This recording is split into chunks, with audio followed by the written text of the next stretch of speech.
श्री स्वामी समर्थ माझे प्रिय स्वामी भक्तांनो, स्वामी अक्कलकोटी यूट्यूब वाहिनी मध्ये आपला स्वागत आहे।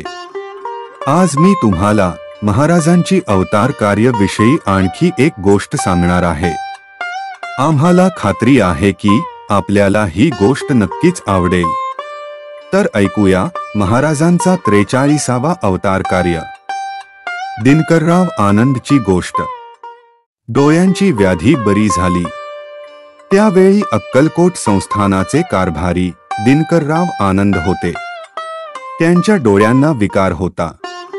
त्या विकारामुळे त्यांच्या डोळ्यातून सतत पाणी येऊन असह्य वेदना होत असत। डॉक्टर, वैद्य ह्या सर्वांचे उपाय झाले, पण गुण काही येईना। शेवटी त्यांनी विचार केला की आता आपण बरे झालोच तर महाराजांच्या कृपेवर होऊ। तेव्हा महाराजांना आपले दुःख सांगावे। एक दिवस त्यांनी श्रीपाद भट यांना गाठले आणि महाराजांकडे आपल्या ह्या व्याधीबद्दल प्रार्थना करण्यास सांगितले। त्याप्रमाणे श्रीपाद भटजींनी महाराजांकडे दिनकररावांच्या व्याधीबद्दल प्रार्थना केली।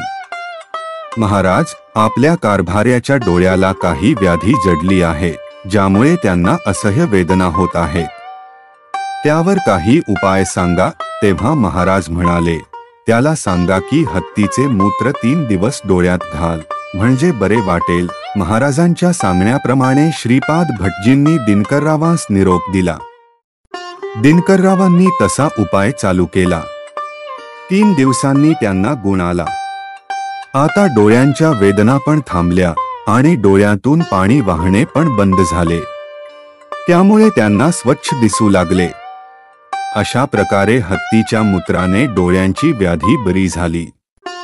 याचे कारभार्यांना फार मोठे आश्चर्य वाटले। परंतु हत्तीच्या मूत्रात सामर्थ्य नव्हते, ते सामर्थ्य महाराजांच्या वाणीत होते। म्हणूनच हत्तीचे मूत्र संजीवक बनले। इतिश्री महाराजांच्या अवतार कार्य विषयी 43वी गोष्ट संपूर्ण। शुभम भवन्तु।